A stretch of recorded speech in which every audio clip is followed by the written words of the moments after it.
Hello guys! Tara, samahan nyo na naman ako ngayon.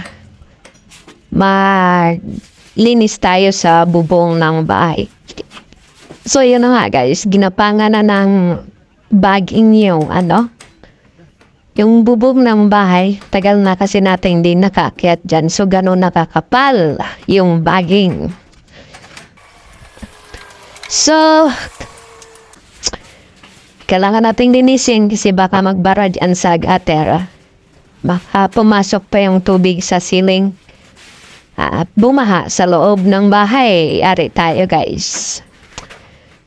Tsaka baka mapuno na ng yung bahay. Baka mapuno na ng baging yung bubong. Kaya kailangan nating linisin. So ayan na nga guys. So, dahan-dahan lang tayo kasi mahirap na baka dumulas yung paa natin. Ay, sa baba tayo pupulutin. Ay, mahirap yun. Pero mas mahirap yung pag nahulog ka, doon ka sa taas pupulutin, di ba? Parang hindi naman yung kapanipaniwala. Oh. Bitaw, guys. Tarong nga muli ha. So, yun na nga, guys. Ang katipa naman yan, guys. Tapos hindi pa, naglong sleeve dyan, nakasando lang ako. So, ang kati-kati talaga sa balat, guys. Napaka-sensitive pa naman yung yayamanin kong balat. Ay, just joke lang, guys. Huwag kayong mabaso. Huwag kayong mamamabas dyan. Joke lang yan. Huwag kayong magalit. So, ayan na nga, guys. So, yung gilid na yan. Yung gilid na yan. Yun yung balisbisan. So, pag nadulas ka dyan, jack sa baba ka talaga pupulutin. So yan pa lang guys, nakikita niyo dyan sa gilid. Puno yan ng kawayan. Yan yung nililinis natin noon na kawayan. Kung nakita niyo yun. Binablog din natin yun. So napuno na siya ng halaman na yan. So yung kawayan na yan ngayon, patay na guys. So, kailangan nating tanggalin, lalong kailangan nating tanggalin yung baging kasi tagulan. Pag umuulan, bumibigat yung baging na yan. So, baka hindi kayanin nung kawayan na patay na, baka bumagsak.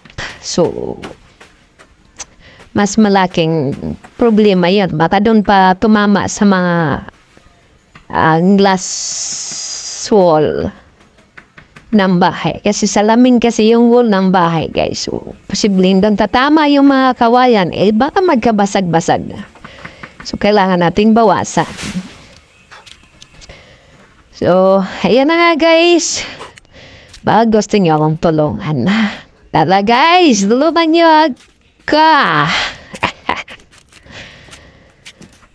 Ninit pa naman yan. Kaya yung video natin hindi natapos kasi nag-overheat yung cellphone kasi natabilad, hinit-hinit. So nag-overheat yung cellphone, kaya yun namatay. Kaya yung video natin hindi siya natapos.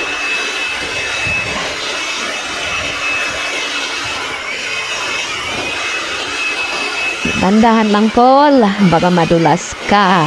Tapos dyan sa kanal guys naman, kailangan mo rin magdubli ingat dyan. Kasi may mga sipar lens niyan. Yung mga dulo ng sipar lens, pag sumatik yung paa mo dyan, para kang naglas-las ng paa. Sigurado yan. Ayun. Maniwala? Subukan mo pa. Kung ayaw maniwala, tingnan natin. So, talaga natin. At saka, para wala nang madaming daldal pa si Paul. Nawala ka na lang, ya. Kasi, yun guys, pahinga muna tayo. Hangaw-hangaw sa bakay. Para magaginhawa tagluag-luag.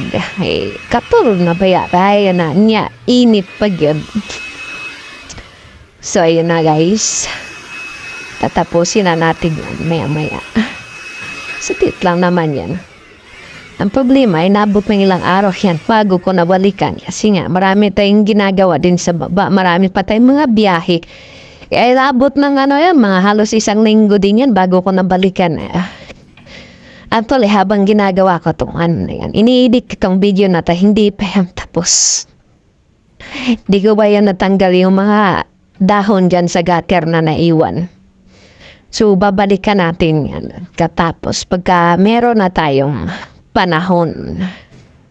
Sa pagkakaroon guys, wala pa dyan panahon. At habang ginagawa ko, iniidit kitong video guys, nandito ako ngayon sa basement parking ng power plant sa Makati. So, hindi pa natin talaga matatapos yan. Like, puro naman tayo biyahe. So, ayan na nga guys. Naiinip na ba kayo guys? Ako din naiinip na. Kaya tatapusin na natin to. At mamamatay na rin naman tong video na to kasi nga nag-overheat. So, tara, let's go!